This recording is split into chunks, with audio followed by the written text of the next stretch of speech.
اگر یہ تم جیسی ہوتی تو پھر تمہارے اوپر ہی وہی بھیج دیتا پروردگار عالم, اس کو ذریعہ بنانے کی ضرورت نہ ہوتی. یہ جو اللہ کے نام پر عظمت نبی و علی کو کم کرنے کی ناکام کوششیں ہوتی رہتی ہیں, اس لیے کہ یہ سب اس سقیفہ کا شاخسانہ ہے, اور ہم بھی اس گرفت میں کبھی کبھی پروپیگنڈے کی وجہ سے آ جاتے ہیں. بھائی دیکھیے, جن لوگوں نے غدیر یا دعوت ذوالشیرہ سے نبی و علی کو نہیں لیا, ان کو تو نبی کو اپنے جیسا سمجھنا چاہیے. بڑی توجہ جان محترم. لیکن جن لوگوں نے دعوت ذوالشیرہ سے نبی کو اور غدیر سے علی کو سمجھا ہے, اگر وہ بھی اس بحث میں پڑ جائیں کہ ہم ان کو مانے کیا, تو آپ دشمن کے جال میں پھنس رہے ہیں. آپ کو اندازہ ہی نہیں ہے کہ اگر یہ ایک جیسے ہو جائیں گے تو پھر تمہیں نظریہ توحید سمجھ ہی میں نہ آئے گا. بڑی توجہ جان محترم. بھائی کل کی جو گفتگو آپ کے سامنے میں نے پیش کی, ابھی میں کاونٹری میں کہہ کر کے آ رہا ہوں, حالانکہ یہ فکر ہماری بنیادی ہے, لیکن دعوت ذوالشیرہ تک جانے سے پہلے, حالانکہ بڑی تیزی سے وقت گزر جاتا ہے اور میں وہاں تک نہیں جا پاتا ہوں. یہ چلیے, یہ ذکر علی کا کمال ہے, یہ ذکر نبی کا کمال ہے کہ گفتگو تو 10 دن کے بعد بھی آپ کو ادھوری ہی لگے گی. صلوات دیجیے محمد والے محمد پر.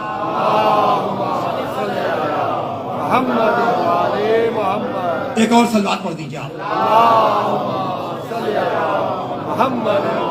لیکن آج میں نے بہت سی باتوں کو ترک کر دیا. کل کی گفتگو اگر آپ کے ذہن میں ہے تو میں نے یہ عرض کیا تھا کہ نہج البلاغہ کے خطبہ قاصیہ میں جب نبی پر پہلی وحی نازل ہوئی, ہی نا نزل الوحی, تو نبی سے علی نے پوچھا کہ یا رسول اللہ یہ چیخ کس کی ہے؟ کہا یہ شیطان کی چیخ ہے, آیسا من عبادت ہی, جو اپنی عبادت سے مایوس ہو گیا ہے. کہا یا علی تم مجھ سے کیوں پوچھ رہے ہو؟ انکا تسمع ما اسمع انکا ترا ما ارا, اس لیے کہ جو میں سنتا ہوں وہی تم سنتے ہو, جو میں دیکھتا ہوں وہی تم دیکھتے ہو. میں نے بیچ کی باتوں کو ترک کر دیا, میں کل کی گفتگو سے متصل ہو گیا, اس لیے کہ اگر یہ سلسلہ ذہن میں ہے تو پھر ہمیں وہ فرضی روایت کی ضرورت نہیں پڑے گی کہ جہاں ورقہ بن نوفل تصدیق کرے کہ رسول پر وحی آئی ہے. نبی کو پتا نہیں تھا, ورقہ نے بتایا, اور یہاں نبی کو بھی پتا ہے, علی کو بھی پتا ہے. صلوات دیجیے محمد والے محمد تک. بڑی توجہ محترم. اب 3 برس کے بعد دعوت ذوالشیرہ ہے, 3 برس کے بعد دعوت ذوالشیرہ ہے. دیکھیے, عظمت آل کو خدا کے نام پر کم کیا جاتا ہے کہ اللہ کے ہوتے ہوئے کسی کو پکارنے کی ضرورت کیا ہے, اللہ کے ہوتے ہوئے کسی سے مدد مانگنے کی ضرورت کیا ہے. اور یہ نعرہ اتنا اچھا لگتا ہے کہ اپنے بھی دبی دبی آواز میں کہتے ہیں کہ ہاں بات تو درست لگ رہی ہے, لیکن اسلام کی پہلی دعوت تو مدد مانگنے ہی کے نام پر ہوئی. کیا بات ہے جی, کیا بات ہے. ارے میں کہاں جاؤں, توجہ فرمائیے گا, میں آپ کے نظریے کی بنیاد بتا رہا ہوں. بھائی یہی ہے نا, جب آپ کوئی وسیلہ نہیں مانتے, کوئی ذریعہ نہیں مانتے, کوئی واسطہ نہیں مانتے. آج بھی میں علامہ رشید ترابی مرحوم کا, دیکھیے میں یہ ہمیشہ کہتا ہوں کہ آپ ثوابت تو مجھ جیسے کجمج بیاں کو سنا کریں, لیکن معیار سماعت کو بڑھانا ہے تو علامہ رشید ترابی مرحوم جیسے خطیبوں کو سنا کریں. ان کا اشرا محمدی ٹیپ بینک کے اکاؤنٹ پر روزانہ آج سے شروع ہوا ہے میرے اعتبار سے قرآن اور قیامت. اس میں انہوں نے کہا کہ عبد الوہاب جیسے موحد کی میں نے کتاب التوحید کھنگال ڈالی, یا سرسری پڑھ کر بھی توحید بھی نہ سمجھا پایا, جو وہ قیامت تک اپنے ماننے والوں کو لے کہاں جائے گا. بڑی توجہ سے میں کہہ رہا ہوں, میری گزارش پر جا کر کے روزانہ وہ 4 یا 5 بجے کے درمیان یا اسی کے آس پاس یوٹیوب پر روز آنا, یعنی اس کو لائیو جو ہے وہ ٹیلی کاسٹ کیا جائے, وہ نشر کیا جا رہا ہے اور اس کو جو ہے آپ تک پہنچایا جا رہا ہے، تو آپ اس کو سنیں اور اپنے معیار سماعت کو بڑھائیں اور اس بنیادی فکر کو سمجھیں کہ پروپیگنڈے کی وجہ سے ہم بھی اس نظریے کے پابند ہوتے جا رہے ہیں کہ اپنے بھی کبھی کبھی کہہ رہے ہیں کہ ہاں اللہ کے ہوتے ہوئے کسی اور کو پکارنے کی ضرورت کیا ہے۔ تو میں ان توحید پرستوں سے کہوں گا کہ پورے اسلام کی بات بعد میں کیجئے گا، دعوت ذوالعشیرہ کے فلسفے کو تو سمجھ لیجئے، بڑی توجہ، دعوت ذوالعشیرہ کے فلسفے کو تو سمجھ لیجئے کہ وانذر عشیرتک الاقربین، کہ اپنے قرابت داروں کو خوف خدا دلاؤ، تو نبی کو تو خوف خدا دلانے کی بات کرنا چاہیے تھی۔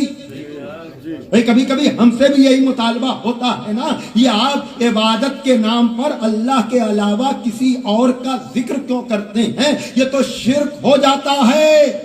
تو میں کہہ رہا ہوں کہ مجھ جیسے گنہگاروں کی تقریر آپ چھوڑیے، میں آپ سے کہہ رہا ہوں کہ دعوت ذوالعشیرہ میں نبی کی تقریر کی بات کیجئے۔ بڑی توجہ عزیزان محترم، کہ جس میں خصوصی طور پر پہلی بات تو یہ ہے کہ علامہ امینی نے اور آیت اللہ ناصر مکارم شیرازی داماد اللہ العالی نے بھی دعوت ذوالعشیرہ کا ذکر کرتے ہوئے کہا پہلی دعوت جو ہوئی وہ خانہ ابو طالب میں ہوئی۔ ایک صلوات بھیجے محمد والے محمد پر۔ پہلی دعوت جو ہوئی وہ جناب ابو طالب کے گھر میں ہوئی، تو ابو طالب کا گھر خدا کے دین کے پیغام کا پہلا مرکز بنا، اور اولاد عبد المطلب کو علی کے ذریعے سے بلایا گیا۔ بھائی پروردگار اس نے پہلے تو ذریعہ رسول کو بنایا، تم جیسوں کو نہیں، ہم جیسوں کو نہیں، اس لیے کہ یہ وحی کا بوجھ برداشت نہیں کر سکتے۔ بڑی توجہ ہے محترم۔ اب اس کے بعد نبی نے ذریعہ علی کو بنایا کہ نبی اولاد میرے اے علی اولاد عبد المطلب کو بلا کر لاؤ، اور 40 افراد اولاد عبد المطلب کے جمع ہوئے۔ نبی نے تھوڑا سا گوشت اور تھوڑا سا دودھ، کہ جو ان عربوں کی ایک آدمی کی غذا تھی۔ ہم سے کبھی کبھی لوگ کہتے ہیں کہ اس دور میں معجزوں کا ذکر نہ کیجئے، اس لیے کہ لوگ لاجک سننا چاہتے ہیں، لیکن آپ تاریخ کو کہاں لے جائیں گے کہ دعوت ذوالعشیرہ میں پہلی منزل یہی ہے کہ کھانا ایک آدمی کا تھا، لیکن نبی کے ذہن کی برکت خدا آپ سب کے رزق میں اضافہ کرے۔ دکھے ہوئے دل ہیں خدا بند عالم، جن لوگوں نے بھی اس فرش عزا کا اہتمام کیا، جو ذریعہ بنے، وسیلہ بنے، واسطہ بنے، یا آنے والا مجمع یا تعاون کرنے والے لوگ، خدا بند عالم آپ سب کی دلی مرادوں کو پورا کرے۔ ارے بھائی اس گھرانے کی برکت ہی ایسی ہے۔ ایک صلوات دیتے محمد والے محمد پر۔ بڑی توجہ جانے محترم، اب جب نبی نے بلایا اور کھانا تو کھا لیا سب نے، لیکن جب نبی کچھ کہنے کے لیے تیار ہوئے تو لوگوں نے بات نہیں سنی، نبی بھی تھکے نہیں، کہا یا علی دوسرے دن پھر بلا کے لاؤ۔ بھائی توجہ مائیے گا، دوسرے دن پھر آئے، عجیب احمق ہیں، کھانے آ جائیں گے سنیں گے نہیں۔ بڑی توجہ، علامہ امینی نے ایمان ابو طالب کے موضوع پر شاید اس تفصیل سے دعوت ذوالعشیرہ پہ گفتگو نہ ہوتی ہو، نہ چاہتے ہوئے بھی آج میں تھوڑا وقت آپ کا لے رہا ہوں، معذرت نہیں کروں گا، اس لیے کہ ذکر علی میں معذرت کی ضرورت نہیں ہے۔ بڑی توجہ عزیزان محترم، اور ولو یہ کہ مجھے وقت کا پابند بنایا گیا ہے، لیکن آپ جیسے دوسری مجلس کا آپ کو آپشن ملا ہے تو اس طرح سے آپ آئے ہیں تو میں آپ کو مایوس بھی نہیں کروں گا۔ بہرحال دوسرے دن بھی ابو لہب جو رسول کا چچا تھا، وہ اس میٹنگ کو ڈسٹرب کرنا چاہتا تھا کہ ایک مرتبہ بزم کے کونے سے، بھائی توجہ فرمائیے گا، بزم کے کونے سے شیخ بطحا، سید عرب، ناز یاسین، جناب ابو طالب اٹھتے ہیں، کہتے ہیں اسکت یا آور، اے کانے چپ ہو جا۔ بھئی یہ الفاظ ہیں، آئیے حوالہ مجھ سے لے لیجئے گا۔ ایک مرتبہ ابو طالب کے جلال نے ابو لہب کو بٹھایا، کہا تجھ سے کیا مطلب؟ اللہ اکبر۔ اب ایک مرتبہ پیغمبر کی طرف متوجہ ہوئے، عجب ہے ابو طالب نمائندہ پروردگار بن کر ایک طرف اظہار جلال کر رہا ہے، ایک طرف اظہار جمال کر رہا ہے۔ بڑی توجہ، یہ ابو طالب جب ابو لہب کی طرف دیکھتا ہے تو نگاہ جلال ہے کہ بیٹھ جا۔ وہی ابو طالب اسی بز میں جب اپنے بھتیجے کی طرف دیکھتا ہے کہتا ہے قم یا سیدی۔ صلوات ہے محمد وآل محمد۔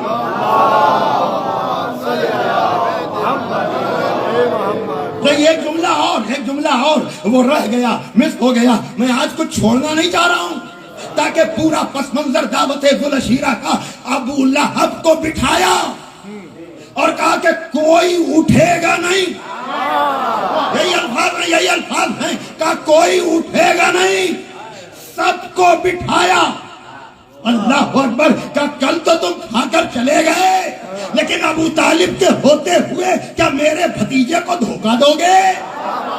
بھائی توجہ فرمائیے گا، ابو لہب کو بٹھایا، مجمع سے کہا کوئی اٹھ کر جانے نہ پائے، اب کہا قم یا سیدی، سڑے ہوئیے میرے سید، وَتَكَلَّمْ بِمَا تُحِبُّ وَبَلِّغْ رِسَالَتَ رَبِّكَ، اور جو دل میں آئے کہیے، اپنے رب کی رسالت کی تبلیغ کیجئے۔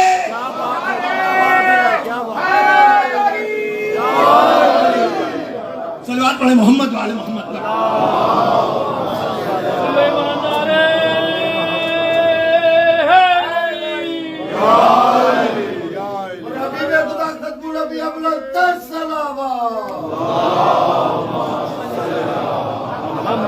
وقت تمام ہو گیا میرا، وقت تمام ہو گیا میرا، بس ایک شعر پڑھوں گا اور رب دے دوں گا۔ کل یہیں سے گفتگو یہیں سے شروع ہوگی۔ دعوت ذوالعشیرہ ایک دن کا بیان تھوڑی ہے۔ صلوات دیجئے محمد وآل محمد پر۔ علامہ نسیم امروہوی نے دعوت ذوالعشیرہ کے اس منظر کو اپنے اشعار میں قید کیا۔ آپ کی نظر ہے یہ شعر، ابو لہب کو بٹھایا، مجمع کو جانے نہیں دیا۔ ابھی میں نے پورا جملہ نہیں پڑھا۔ قم یا سیدی، کھڑے ہوئیے میرے سید، جو دل میں آئے کہیے، اپنے رب کی رسالت کی تبلیغ کیجئے۔ آپ تو سچے اور مصدق ہیں، اللہ اکبر۔ اب بھی ابو طالب کے ایمان کی ضرورت ہے، لیکن علامہ نسیم امروہوی نے، جو لوگ بھی نوحہ خوانی اور ان چیزوں کا شوق رکھتے ہیں، انہیں پتا ہے کہ کس طرح سے سچے بھائی نے اور دوسرے لوگوں نے علامہ نسیم امروہوی کے اس کلام کو پڑھا ہے کہ شریک دعوت اسلام ہے ابو طالب، شریک دعوت اسلام ہے ابو طالب۔ اب اسی میں اس بزم کے منظر کو جب نظم کیا ہے، عجب انداز ہے کہ انہی کے دم سے ہوئی ابتدائے بسم اللہ۔ ابو طالب انہی کے دم سے ہوئی، یعنی ابو طالب وہ ہیں۔ اب یہاں بسم اللہ زومانی ہے، ایک تو بسم اللہ جو سوروں کا جز ہے، اور ایک بسم اللہ اسٹارٹنگ کے معنی میں۔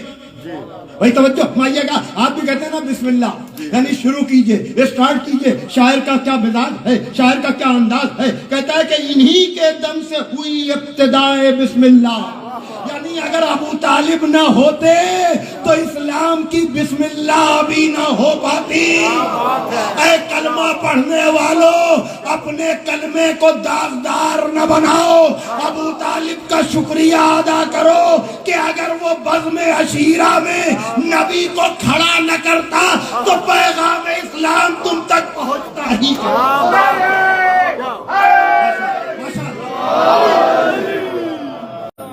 انہی کے دم سے ہوئی ابتدائے بسم اللہ. یہ ابو طالب کا احسان ہے. انہی کے دم سے ہوئی ابتدائے بسم اللہ. انہی نے نقطہ دیا زیر پائے بسم اللہ. صلوات پڑھیں محمد والے محمد کا. تھوڑا سا وقت آج بڑھ گیا ہے لیکن میں اب رب دینے جا رہا ہوں. بہرحال اسی بزم میں تفصیل کل آئے گی انشاءاللہ کہ کس طرح سے پیغمبر نے اپنا ناصر طلب کیا, اپنا حامی طلب کیا, اپنا مددگار طلب کیا, اور نام نہاد توحید کا پرچار کرنے والوں کو نبی نے آئینہ دکھایا کہ جب خدا کے نبی کو علی کی ضرورت ہے تبلیغ اسلام کے لیے تو احمقوں تم کس. بس موقف نہیں ہے لیکن بہرحال نبی نے کہا, علی نے وعدہ نصرت کیا اور اپنے دم پر اپنا بھی اور آنے والی نسلوں کے اعتبار سے بھی. جبھی شاعر نے کہا کہ وعدہ تو علی نے کیا تھا, نبھایا علی کی نسلوں. باپ کو کیوں ہو زحمتیں جب لائق ہو نور عین. باپ کو کیوں ہو زحمتیں جب لائق ہو نور عین. دین پکارا یا علی سامنے آ گئے حسین. جزاکم ربکم. آمادہ ہو گئے آپ, تیار ہو گئے آپ. باپ کو کیوں ہو زحمتیں جب لائق ہو نور عین. بے شک وعدہ نصرت دعوت ذوالشیرہ میں مولا علی نے کیا تھا, لیکن جب 60 ہجری میں دین پر وقت پڑا اور دین یا علی کر رہا تھا کہ اے دعوت ذوالشیرہ میں دین کی نصرت کا وعدہ کرنے والے, تو حسین نے کہا بابا وعدہ آپ نے کیا, وقت پڑا ہے تو پورا بیٹا کرے. ہاں آپ کو دوسری مجلس کا آپشن ملا ہوا ہے, اس لیے کہ غروب ہونے کے بعد عزاداروں کا دل چاہتا کہ قبل غروب جو مجلسیں ہو گئیں, سن سیٹ سے پہلے سب مجلسیں ہو گئیں, تو چلو سونے سے پہلے ایک ایسی مجلس میں بھی جا کر شریک ہو جایا جائے تاکہ ہم یہ کہہ سکیں کہ ہم نے دن میں بھی مجلس کی, ہم نے رات میں بھی مجلس کی. خداوند عالم آپ کے جذبوں کو سلامت رکھے. عزادارو, میں نے دوران گفتگو میں ایک بات کہی تھی نا کہ جناب زہرا نے سقیفہ کے غداروں کو مطالبہ فدق کر دی, اور یہی نہیں, زہرا کو پتا تھا کہ یہ ہر جگہ ملاوٹ کر دیں گے, لیکن کربلا وہ جگہ ہے جہاں میرا حسین جا کر کے سارے دشمنان اسلام کو بے نقاب کرے گا. ہاں آج دوسری محرم کی رات آ گئی, یہ قافلہ بڑی تیزی کے ساتھ سرزمین کربلا کی طرف بڑھ رہا ہے. جزاکم ربکم. ہاں عزادارو, آپ کو پتا ہے کہ دوڑتے ہوئے گھوڑے رکے ہیں اور حسین ابن علی نے نام پوچھا ہے. اے کربلا کی طرف شوق کی نگاہ سے دیکھنے والوں, دور سے مولا حسین کو سلام پہنچانے والوں, خدا آپ کے جذبوں کو سلامت رکھے, خدا آپ کی آمد کو قبول کرے. آج دوسری محرم کی رات آ گئی, یہ قافلہ کربلا پہنچنے والا ہے. کل میں نے جناب مسلم کا ذکر کیا, جناب مسلم کی سنانی کا ذکر کیا تو آپ تڑپ گئے تھے جب میں نے یہ ذکر کیا تھا کہ مسلم کی یتیمہ کو اپنے زانوں پر بٹھا کر دست شفقت پھیر رہے تھے تو بچی نے کہا میرے بابا کی تو خیر ہے, کہاں اپنے بابا کو تم نہ پا پاؤ گی, لیکن میں نے کہا تھا کہ مولا وہ یتیمہ مسلم کو تو دست شفقت پھیر کر کے مطمئن کر رہے ہیں, لیکن جب آپ کی سکینہ یتیم ہوگی تو اس کے کوئی دست شفقت پھیرنے والا نہ ہوگا۔ ہاں عزادارو، تو جب یہ قافلہ کربلا پہنچا ہے تو تاریخ میں ہے کہ چلتے ہوئے گھوڑے رکے ہیں اور امام حسین نے 7 گھوڑے بدلے ہیں۔ حسین سے بہتر کون جانتا ہے کہ یہ مقام کیا ہے، لیکن گھوڑے کو بدل بدل کر بتا رہے ہیں کہ ہم جن جانوروں پر سوار ہوتے ہیں وہ بھی ہماری منزل کو جانتے اور پہچانتے ہیں۔ حسین ابن علی نے کربلا میں رہنے والے قبیلوں کو بلایا، قبیلہ بنی اسد سے زمین خرید کی، اس سے پہلے نام پوچھا، کہا اس کا نام کیا ہے؟ کسی نے غازریہ کہا، کسی نے نینوا کہا، کسی نے شط فرات کہا۔ جب کسی کی زبان پہ کرب و بلا آیا، کہا یہی وہ جگہ ہے جہاں ہمارا خون بہایا جائے گا، یہی وہ جگہ ہے جہاں ہماری عورتوں کو بے ردا کیا جائے گا۔ جزاکم ربکم۔ عزادارو، اب آپ میرے پڑھنے کا انتظار نہ کریں، چند جملے ہیں لیکن آپ گریہ کریں، اپنے کو آمادہ کریں تو میں آپ کو سناؤں، میں آپ کو بتاؤں کہ حسین ابن علی نے وہ زمین خرید کی اور چند وصیتیں کی جس کا علم آپ کو ہے۔ کہا یہ تمہیں کو ہم دے رہے ہیں، لیکن ایک بات یاد رکھنا کہ آنے والے مہمانوں کو 3 دن تک 3 دن کے بھوکے پیاسے اپنے زائروں کا اتنا خیال کہ 3 دن انہیں مہمان رکھنا۔ ہاں عزادارو، حسین ابن علی نے تصور صحیح، خیال صحیح، ہر چیز کتاب میں لکھی نہیں ہوتی، میں بار بار کہہ رہا ہوں کچھ چیزیں لکھی ہوتی ہیں، کچھ چیزیں سمجھی جاتی ہیں۔ مردوں سے کہا کہ ہماری شہادت کے بعد ہمارے دفن ممد و معاون بن جانا، عورتوں کو بھی کہا کہ مردوں کو غیرت دلانا، پھر بچوں سے کہا کہ اگر والدین ڈر جائیں تو تم کھیلتے ہوئے آنا اور ایک ایک مٹھی خاک۔ جزاکم ربکم۔ ہاں عزادارو، کربلا جانے کا آپ کو شوق رہتا ہے نا، لیکن جب یہ قافلہ پہنچا ہے تو کربلا ایک صحرا تھا۔ آج 2 محرم کو ترائی کے کنارے خیمے لگے ضرور ہیں، لیکن عزادارو جب 11ویں محرم کو اسی کربلا سے یہ قافلہ نکلنے لگا ہے تو بکھری ہوئی لاشیں تھیں۔